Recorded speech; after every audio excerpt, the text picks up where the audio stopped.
Hey there, just following up with a little conversation about tithing and giving in the church after Sunday sermon.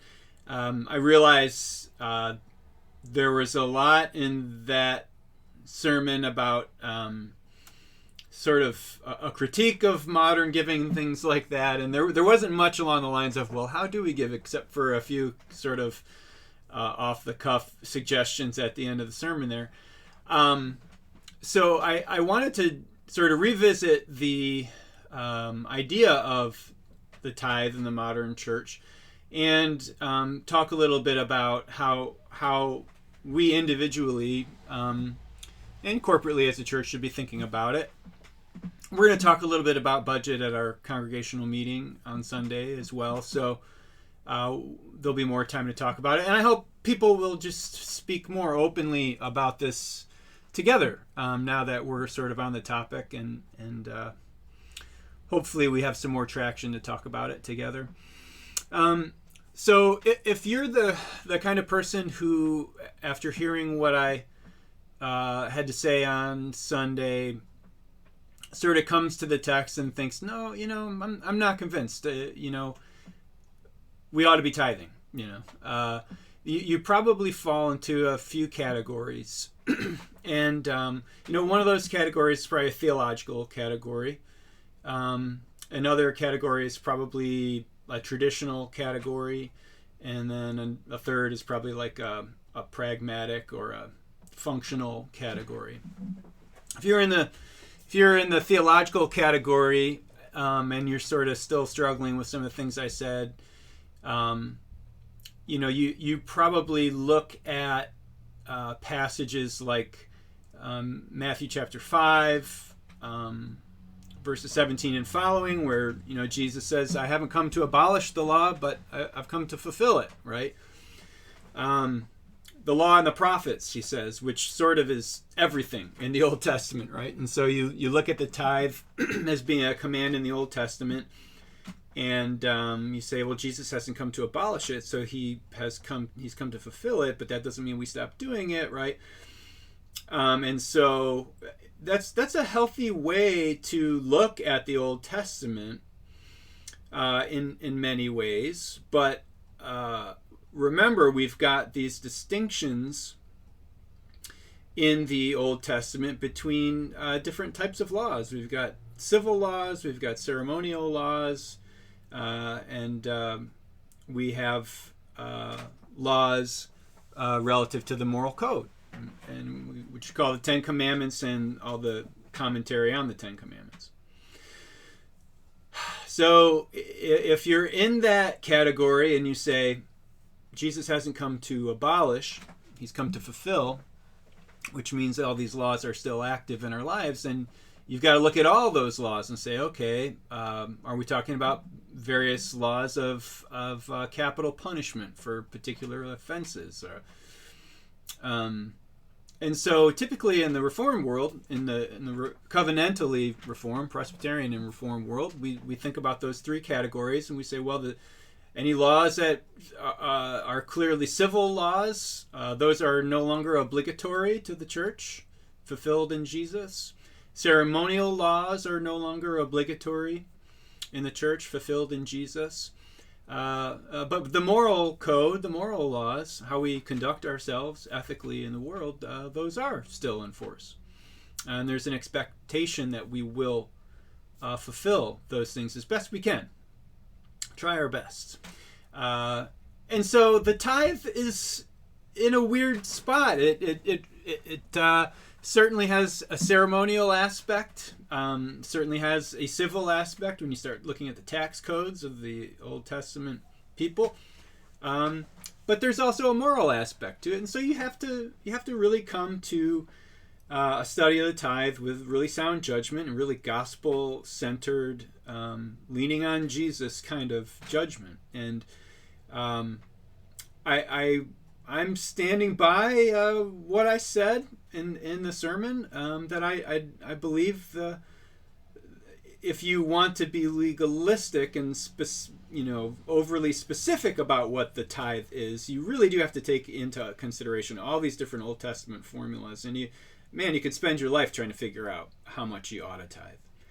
I would say the moral aspect to the tithe is the idea that a healthy Christian believer sees the obligation to give and serve others, to support the work of the local church, to support the poor and the needy as best as he or she can. So that's the moral aspect of the tithe, which to me is really a moral aspect of sharing one's wealth or whatever one has. So there's the sort of the theological, a very brief and general address to those who may be still theologically struggling with the tithe. I think if you don't take it that way, then you end up really having to go into the Old Testament and figuring out right down to the penny what I ought to be giving. And you can drive yourself crazy doing that. And I don't see Jesus wanting us to drive ourselves crazy down to the very penny to make sure we're giving exactly what we ought to give. So that's the one category. The other category then is this traditional category. And that, I mean, frankly, if you're leaning on tradition for something like this, I guess if you're in a very monocultural environment, fine. You know, it's like, we've always done this and we're going to keep doing this. But that's not our environment. I can't really speak to an environment like that. We're in a very diverse cross-cultural environment with people from all different kind of church backgrounds and socioeconomic backgrounds, and frankly, I think you gotta kiss caution to the wind on this one and say, we're not going to rely on a particular tradition here. The tradition that we will rely on, that we do rely on, is the tradition of the liturgy, which reserves a time and a portion of our time together to focus on how richly we've been blessed, and to help us meditate on and consider and actually share what we've been blessed with back with the Lord through the work of the church. And so that's sort of an open, we're going to talk more about it this coming week, but that's open to you. How will you share? There are financial needs in the church and the community, but there are other needs as well. And so what will you share? How will you share? That's the tradition that I want to lean on. The tradition that makes room for us to meditate corporately and individually on what we have to give. And a tradition that encourages us to be generous in our giving. And then the last category then would be the pragmatist category. And I confess to you all, I'm a pragmatist in my life. And there's a lot of problems with pragmatism, but there are some times when pragmatism is necessary. And the pragmatism is sort of, it comes in when the people in charge of the budget hear the pastor say, "Stop tithing," and they're like, "Wait, what do you say?" So yeah, we have bills as a church. We have a lot of bills. We have some salaries we're paying. All those things are sort of fungible. We can make changes over time, but basically, if you want a church that functions relatively like our church functions, there are some bottom lines that we have to meet.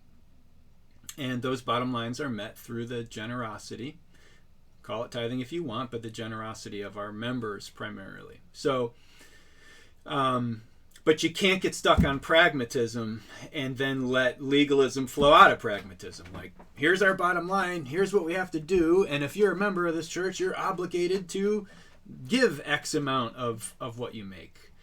There's no call for that. There's no biblical call for it, and it just doesn't make sense. So we could go on about why that doesn't make sense, but I'm going to leave it at that.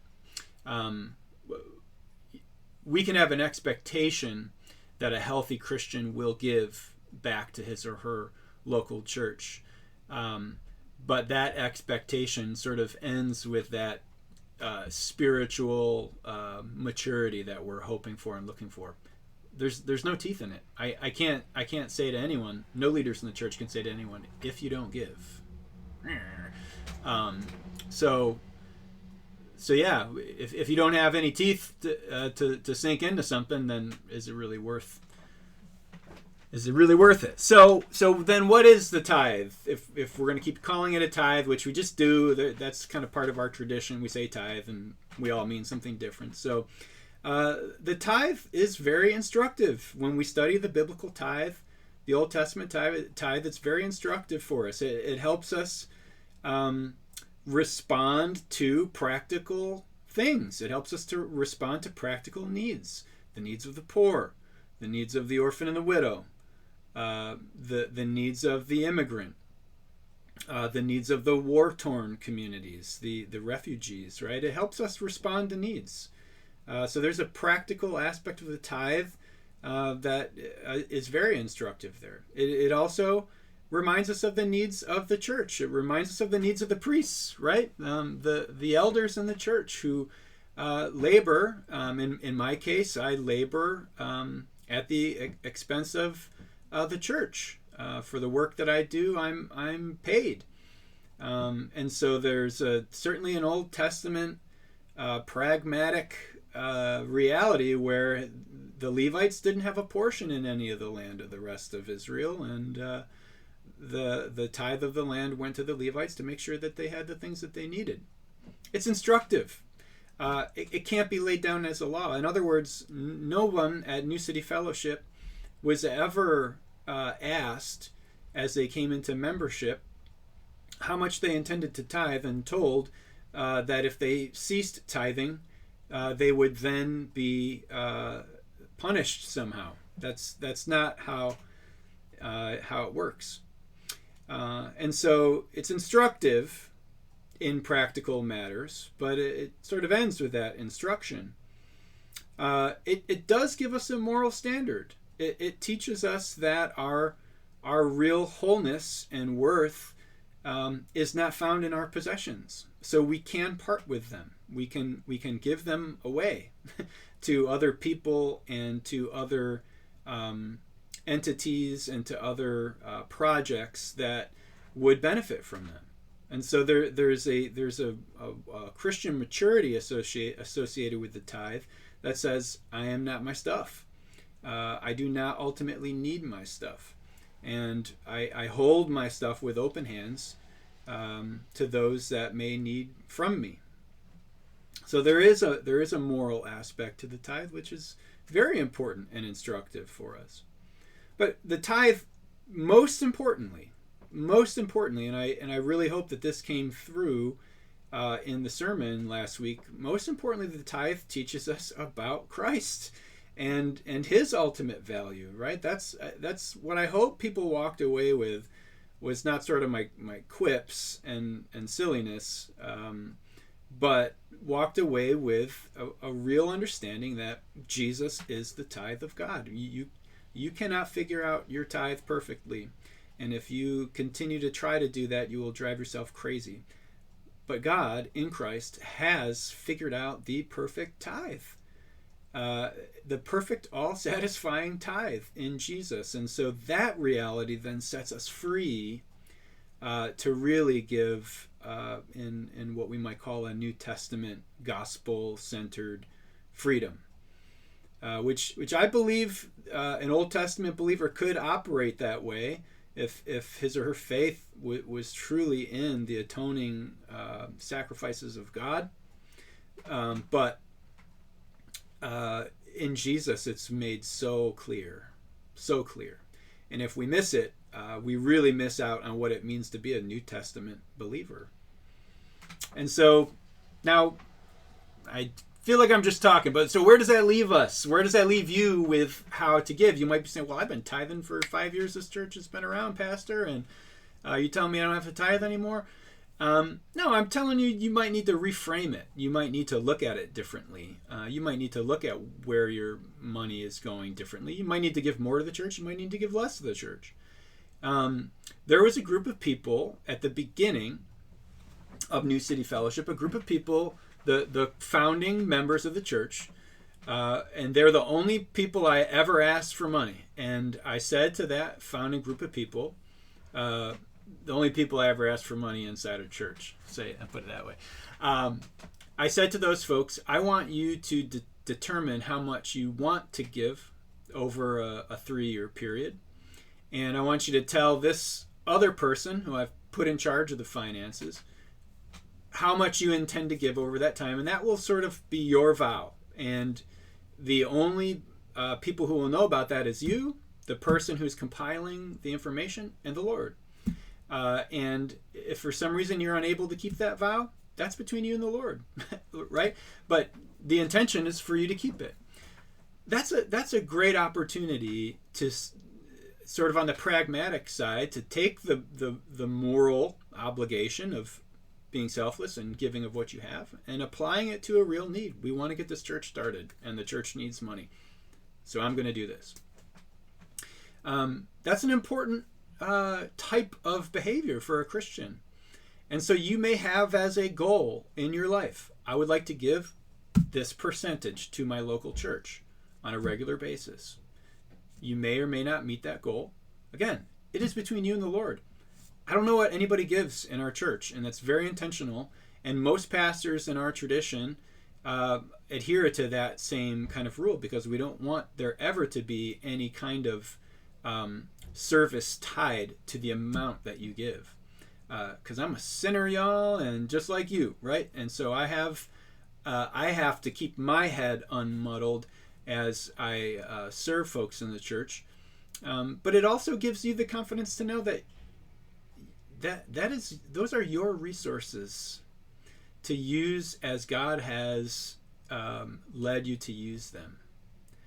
And so, I think it's very wise to determine how much you intend to give to your local church.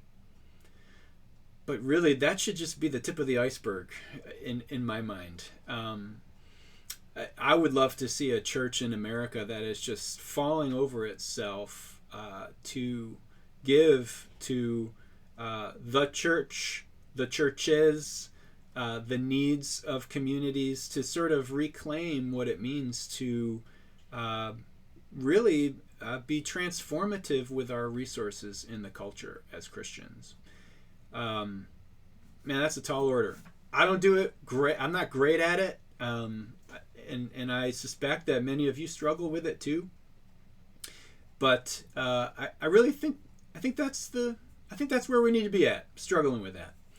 How to position ourselves to be more generous, how to position ourselves to be more thoughtful about our finances and our wealth, and how to share it in ways that really promote the work of Christ, and give us more of a platform to preach the gospel to the world, to our community. So, yeah, now I'm just talking.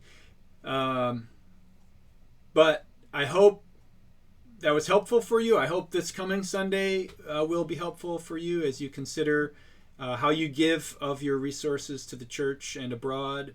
And I'm praying for you all. I look forward to seeing you this coming Sunday virtually, and hope you have a great rest of the week. Reach out to me with questions or comments on anything you heard here in this video. So thanks for tuning in. Talk to you later.